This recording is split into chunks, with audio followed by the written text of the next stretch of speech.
Okay, we are now live on YouTube.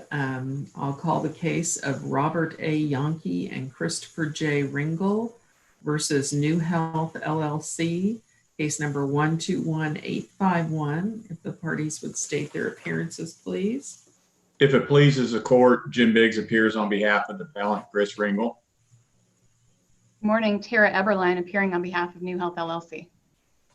Okay, thank you very much. Did you wish to reserve any time for rebuttal, Mr. Biggs? 4 minutes, Your Honor.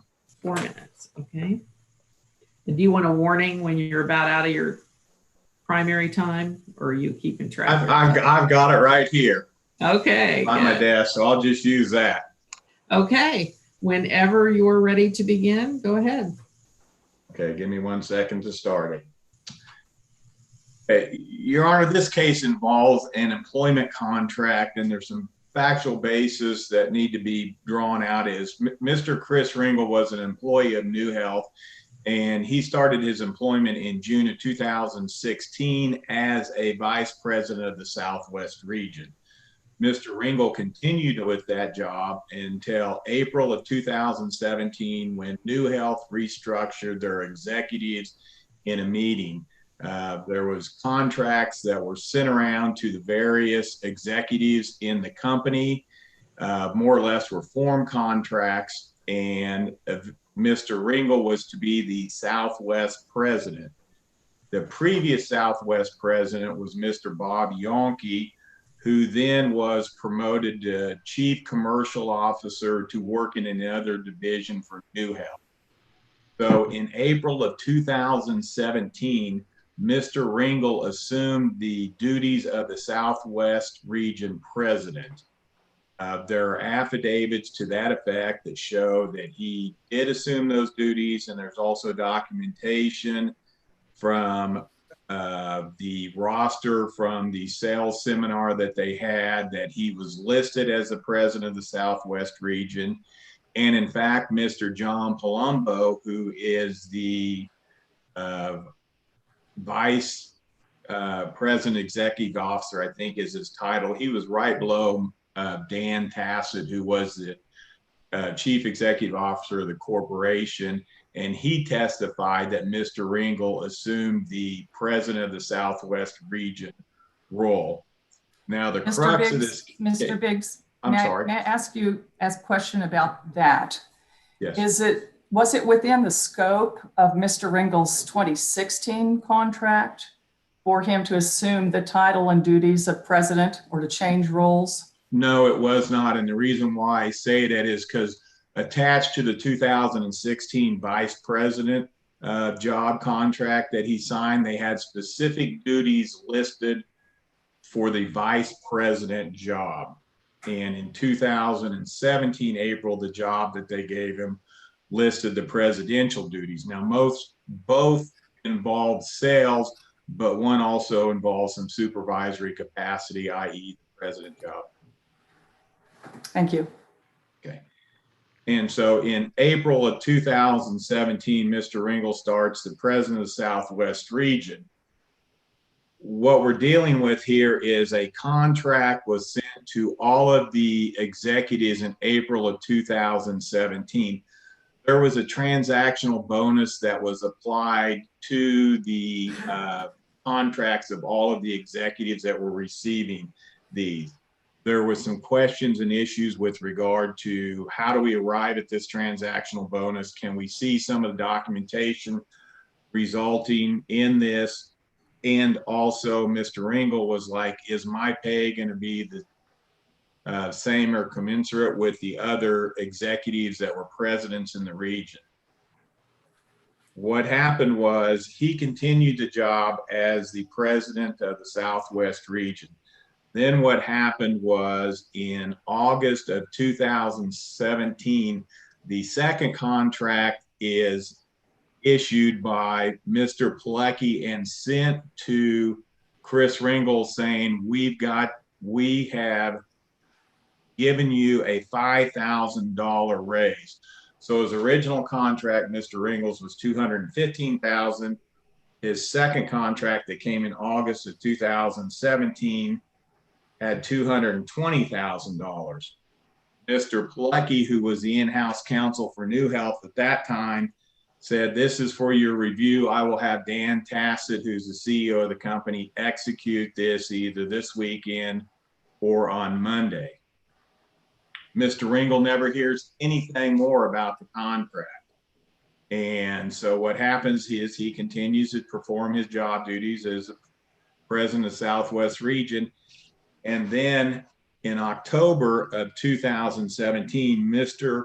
Ringel signs the original April 2017 signature page and sends it in to Mr. Pilecki. Says, "Here, I've signed this.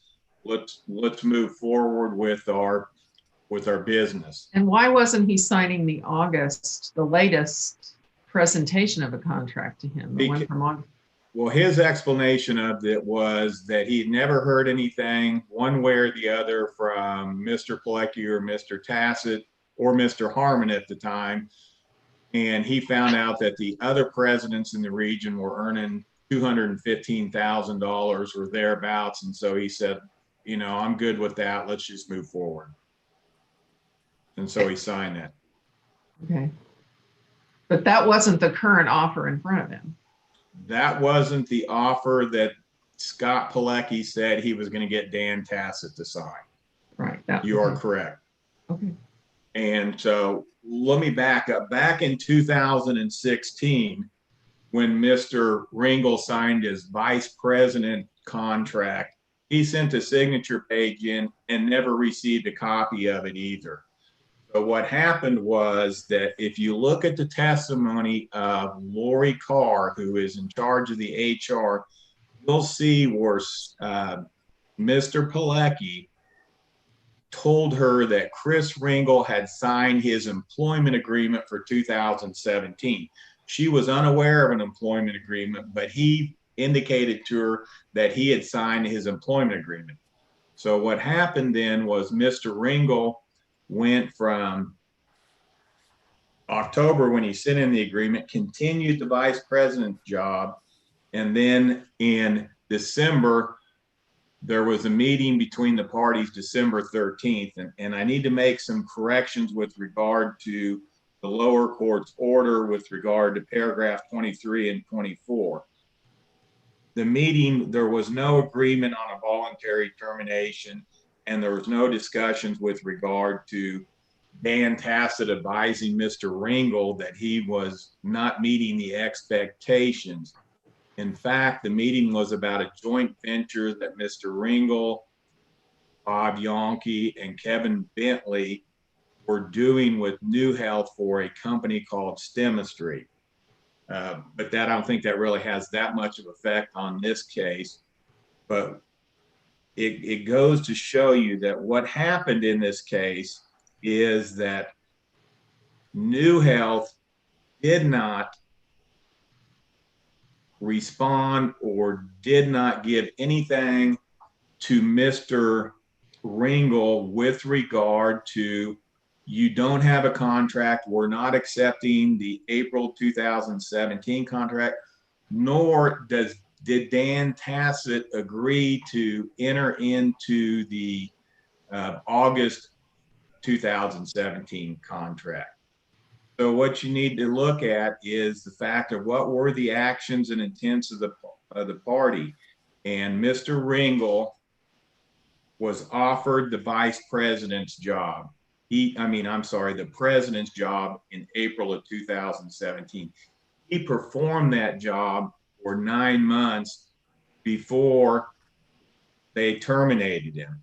Now, the first time we ever heard anything, or Mr. Ringel ever heard anything, that Dan Tassett had signed the employment agreement of August 2017, but gave it to Mr. Pilecki to hold, was in Mr. Tassett's deposition.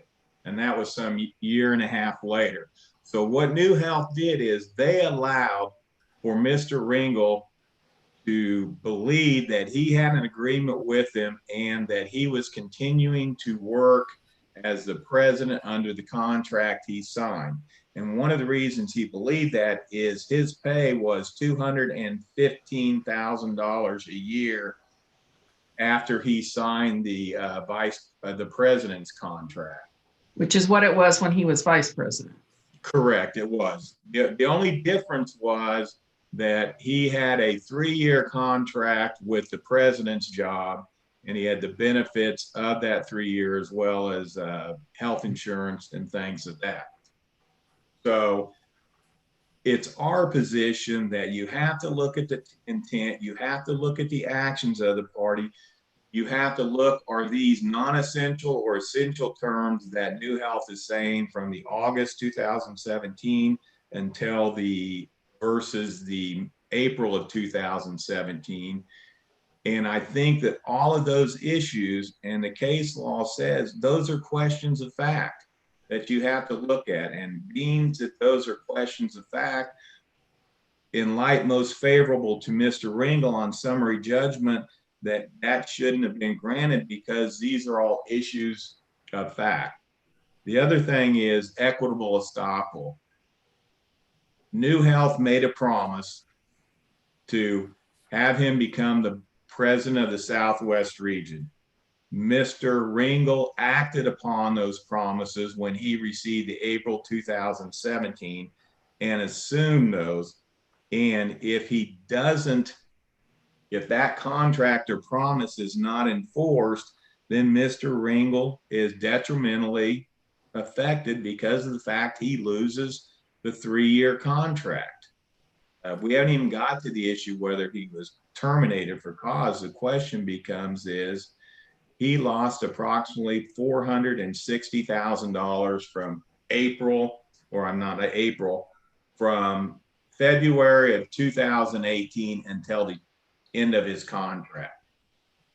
Plus he lost the health benefits, plus he lost the retirement account during that time period.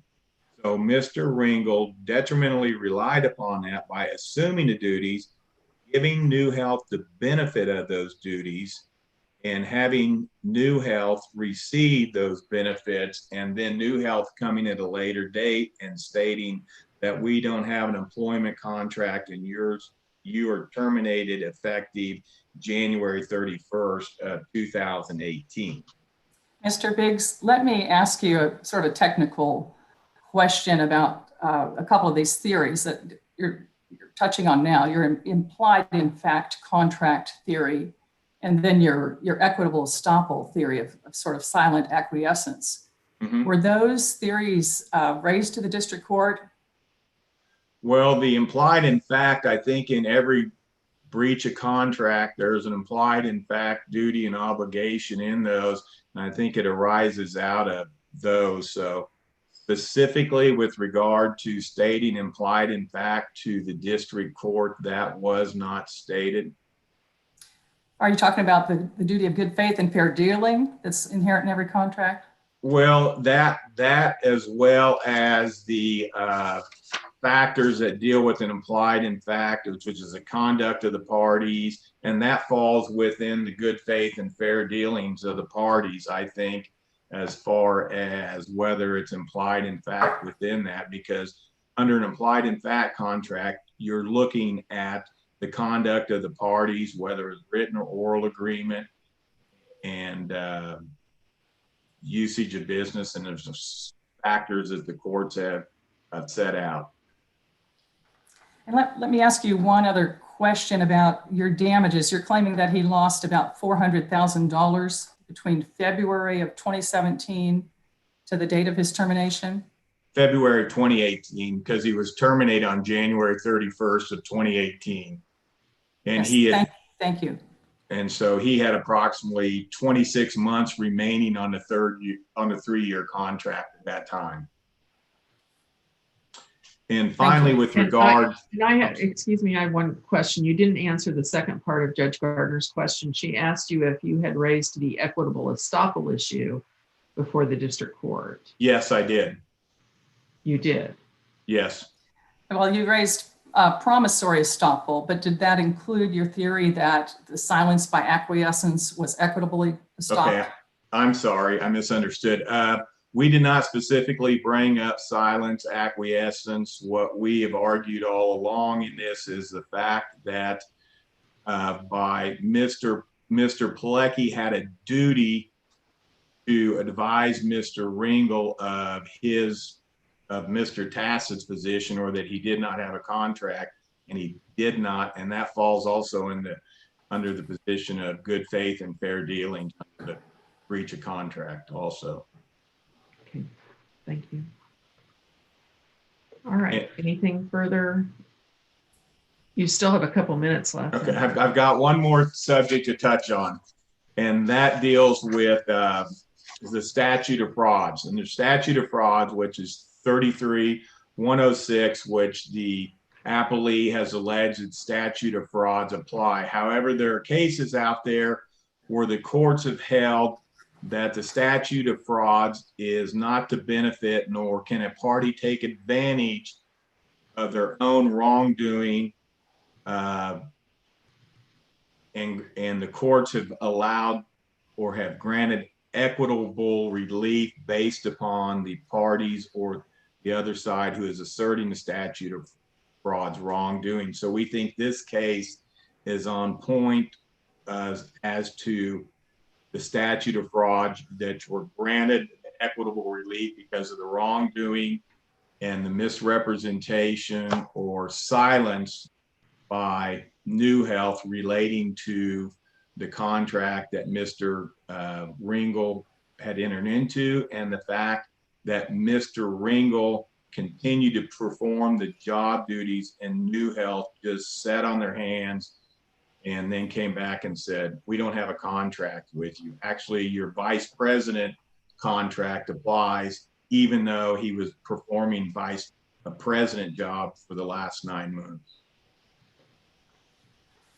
And I don't have anything further at this time. Okay. Severline. Thank you, Your Honor, and may it please the court. It's my privilege to represent Nuehealth LLC in asking the court to affirm the district court's grant of summary judgment to Nuehealth on all claims. In pursuing his claim of breach of contract against Nuehealth, Mr. Ringel has admitted that he and Nuehealth did not sign the same agreement and that he never received a signed copy of the contract that he's relying on today. So this morning, I'll argue that there was no meeting of the minds on the final terms of any 2017 employment agreement, that Nuehealth never gave an outward expression of any intent to be bound by any 2017 employment agreement with Mr. Ringel, and that waiver and the statute of frauds foreclosed Mr. Ringel's attempt to add an implied contract claim now. I'm also happy to address Mr. Ringel's claims of promissory and equitable estoppel. First, on the breach of contract claim. This claim fails fundamentally because there was no meeting of the minds.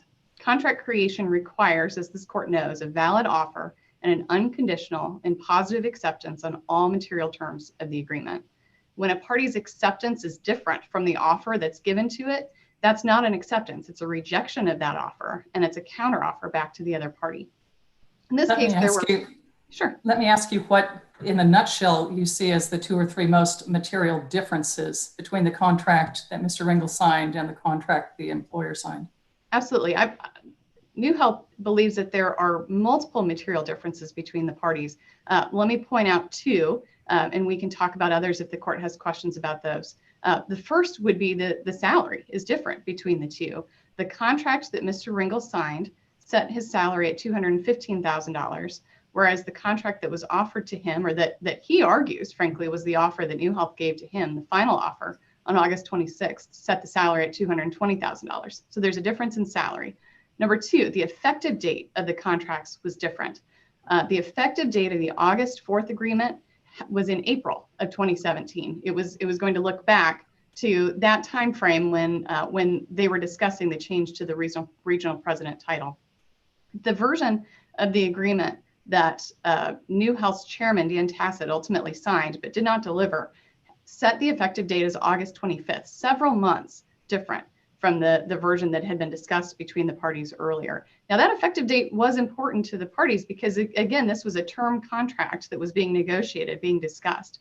And so whether that started or ended in April or started and ended in August is materially different. There are also other material changes between the parties, or between the 2 versions of the contract. And those are highlighted in the record volume 4. You can see highlighted copies of the 2 contracts that identify those. The way that the parties determined the discretionary bonuses that were going to be available to Mr. Ringel was different. The rate that was going to be charged for consulting There were other issues as well that were different between the parties. And all told, there were 14 or 15 or 16 different changes between those two agreements that we believe are material. And especially if the court looks at those collectively, the contract looks very different from one to the next. So really, as the court knows, there's these two versions and three dates that are important to understand here. August 4th, Nuehealth sends to Mr. Ringel a draft for his consideration and edits. It has that April effective date. It has the $215,000 salary. 2 weeks later, on August 26th, actually a little bit further than that later, on August 26th, Nuehealth sends a different draft to Mr. Ringel. It has the different effective date, the different salary, a dozen other changes. And what Mr. Pilecki explained to Mr. Ringel during that email is that he had conformed this version of the agreement to match the negotiations that were going on with other executives within the company. Nuehealth's desire was to get to a standard agreement that it was going to enter into with a number of different executives. So again, it's important, it's material to the company, to Nuehealth, to ensure that it understands what offer is being made to the executive and what's being accepted. As Mr. Biggs mentioned, Dan Tassett signed the August 26th version of that agreement. He handed it to his counsel, his in-house lawyer, and said, do not deliver this contract. I'm not sure we want to enter into this contract. And consistent with that direction, Mr. Pilecki put it in a file and did not deliver it to Mr. Ringel. May I ask you about that? I mean, if it's a contract, offer, acceptance, consideration, does it make any difference whether it's actually delivered to a person or not? Good question. What does matter, what the cases say, is that the party's outward demonstration of acceptance matters. An internal, undisclosed desire to enter into a contract is totally irrelevant. And so whether Dan Tassett signed it and put it into a pocket is an undisclosed intention at best. In fact, the only outward demonstration was that Nuehealth was not interested in entering into this contract because we never did deliver a signed version of the contract.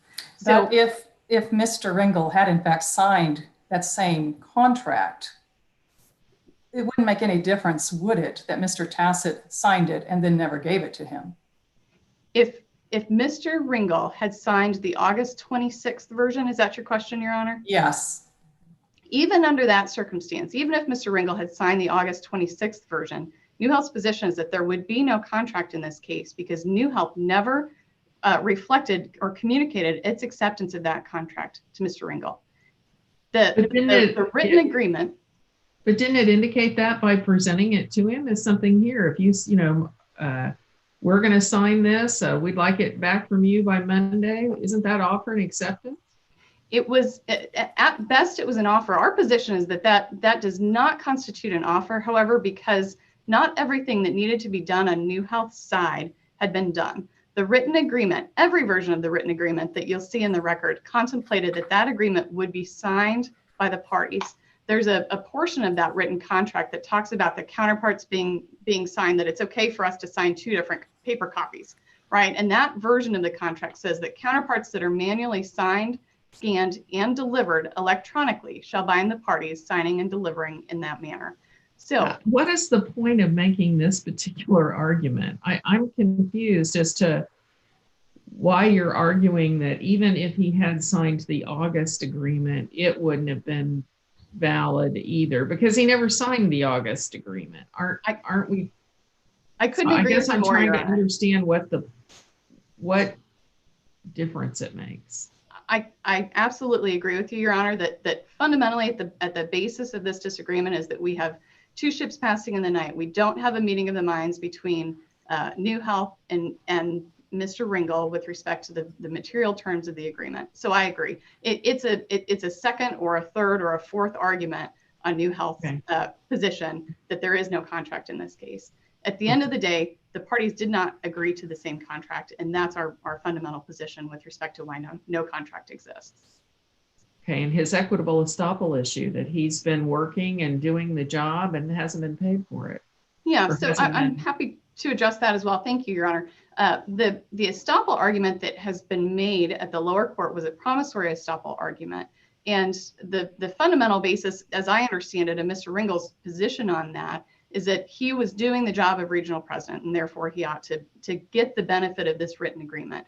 But that can't be the case, because Mr. Ringel's argument is that he started doing the job of regional president in April of 2017. And at best, these contracts were being negotiated in July, August, September. He didn't sign until October of 2017. And so it's not as if he changed what he was doing in exchange for this employment agreement. In fact, the employment agreement wasn't negotiated, and he doesn't even argue that we got to what may have been arguably final terms until months and months later.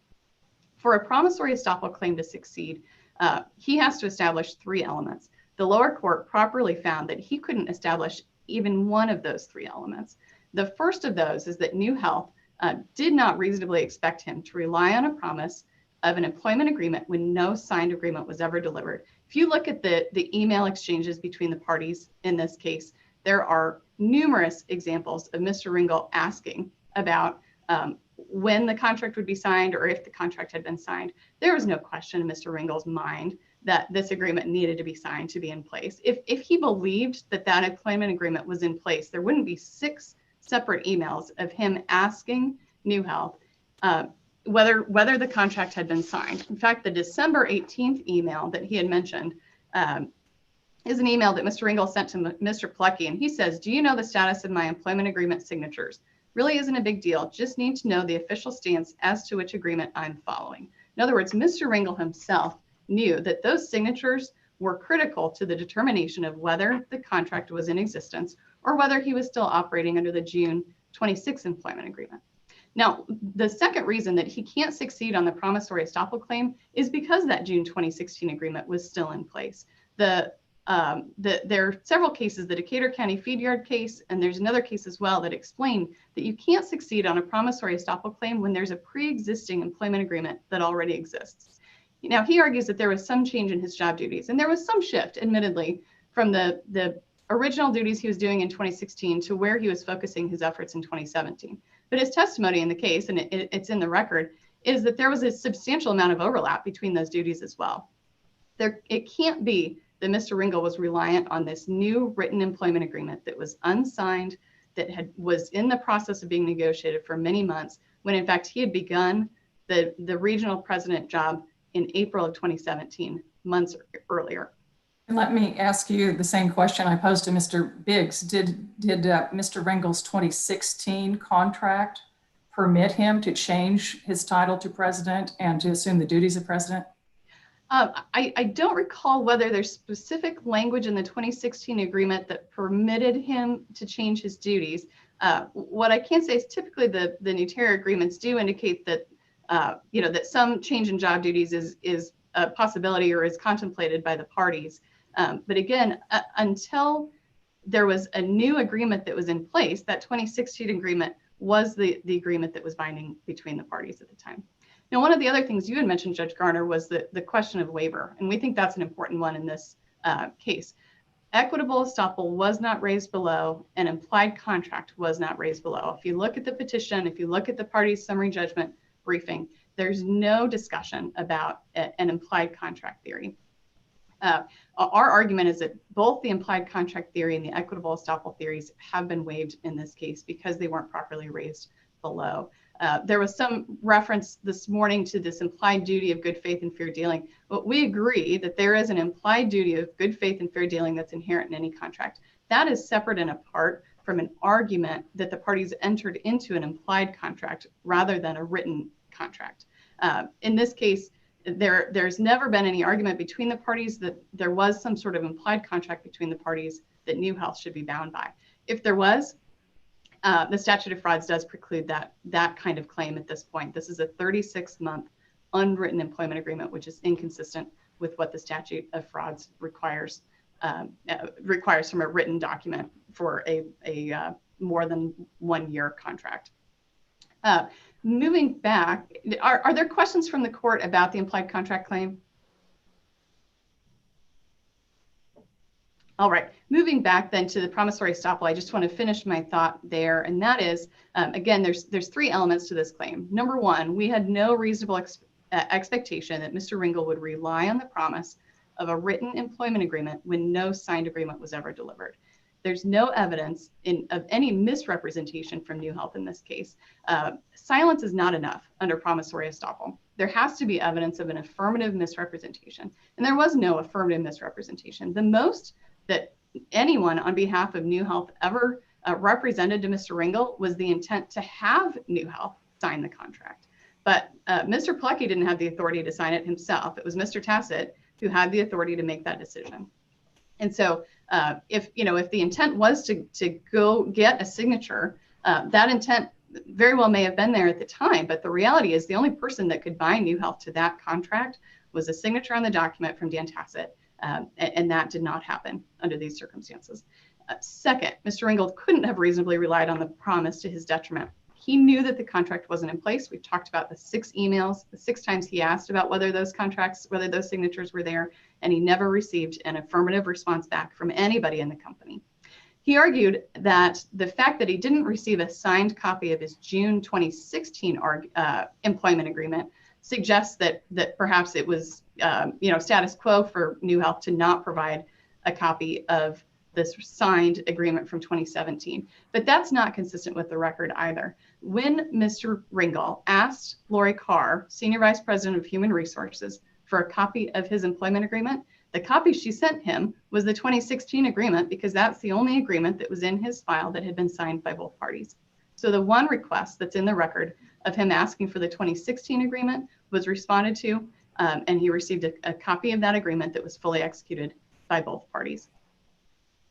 But isn't his point more that when that 2016 agreement was reached, the defendant never sent him a copy of it as confirmation? And that, I don't know if that's the case or not, Your Honor. The reality is there's nothing in the record to reflect any request from him from 2016 to receive a copy of that signed agreement. The only thing that's in the record with respect to a request to get that agreement was the email to Lori Carr in January of 2018, which she responded to and provided a copy of the agreement. With that, Your Honor, I thank you very much for your time. If there are no additional questions, I would ask the court to affirm the lower court's grant of summary judgment on all claims to my client, Nuehealth. Thank you, Ms. Eberlein. Any further questions from the panel? Okay, rebuttal, Mr. Biggs. Thank you, Your Honor. I'd like to clarify one question. The 2 contracts that Mr. Ringel was talking about was the April 2017 and the August 2017 contract, where he asked which ones are we going by. If you recall earlier, I said that in the testimony, Lori Carr, who is in charge of HR at Nuehealth, was advised by Mr. Pilecki that Mr. Ringel had executed his employment contract. Mr. Pilecki was the individual who negotiated the contracts, prepared the contracts, distributed them to the various executives, advised Mr. Ringel that here's your contract. I'm going to get Mr. Tassett to sign it. And so Mr. Ringel was the in-house, Mr. Pilecki was the in-house counsel at that time that dealt with all of the parties, specifically Mr. Ringel, throughout the entire time that there were discussions regarding the April 2017 contract and the August 2017 contract. One thing I would note, and I haven't talked about it, is the lower court allowing the appellee to submit an affidavit of Mr. Pilecki after we made the oral arguments on the motion for summary judgment. And in that, you can see in the record, in the transcript, I asked the judge if I had the ability to respond or refute what's contained in the affidavit, and he specifically said, no, I did not. And he told me, you might be putting the horse ahead of the cart, but I'm giving them 15 days for Mr. Pilecki to do an affidavit that says that Dan Tassett told him to hold on to that August 26, 2017 contract and didn't afford me the opportunity to refute that. And I think it was prejudicial to my client, because I think the judge in his order specifically relied upon the fact that there were 2 contracts that Mr. Mr. Tassett told Mr. Pilecki not to send the signed copy to Mr. Ringel. And I think that is where they discuss about there's material differences between the contracts. Mr. Biggs, let me ask you about that prejudice issue, because it seems to me that that isn't very fair to admit an affidavit you don't have an opportunity to rebut. But when we look at abuse of discretion, we do consider the prejudice. And here wasn't the same information that was in the affidavit. Hadn't that already been admitted through Mr. Tassett's deposition? Yes, Mr. Tassett had testified to it. I think the difference is I think that the lower court gave greater inference to the affidavit that was prepared by legal counsel and submitted to the court, in which Judge Marotti specifically said, I can take the license of attorney, I can't take the license of Mr. Pilecki. So I think he gave that greater weight as to an affidavit coming from Mr. Pilecki. Thank you. Okay. And finally, in closing, I would make the argument that there are several factors that they talk about with regard to the difference in the essential terms, non-essential terms, or material factors of the two contracts of April and August of 2017. But I think there's really only two, because there's nothing with regard to the transactional bonus that really has that much of an impact on Mr. Ringel's 3 years, because it was set up that it would never be met. But what I think is that it's a question of fact whether or not $5,000 to the benefit of Nuehealth is a material part of it, and whether the contract should have been in April of 2017 or August of 2017, because Mr. Ringel assumed the job duties in April of 2017 after Mr. Yonke left as president of Southwest Region to assume Chief Commercial Officer of Nuehealth. I may be looking at this much too simplistically, Mr. Biggs, but when he had not signed the April agreement, there's no doubt that your client did not sign the April agreement until after he received the August agreement. I would not disagree with you, Honor. Okay, so why is the August agreement not a withdrawal of the April agreement and a new agreement? You know, this is what we're willing to sign now. You never signed the April one, assuming it was a valid offer at that time. I think that Mr. Ringel at that time, he had assumed the job duties and he was performing those job duties from April. I understand that he had an August contract, but I don't think the August contract that was submitted to him varied in essential terms from the August 2017, as I stated earlier. And if it did vary in essential terms, then it was a counteroffer, so to speak, right? Or a new offer. If it varied enough in essential terms, I would agree. And I think the variance of essential terms is actually a question of fact. Fact, right. Okay. Thank you. That helps me. Thank Anything you. else, Mr. Biggs? No, Your Honor. Okay. Any other questions from the panel?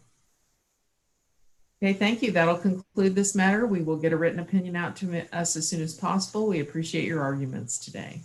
Thank you. Have a good day.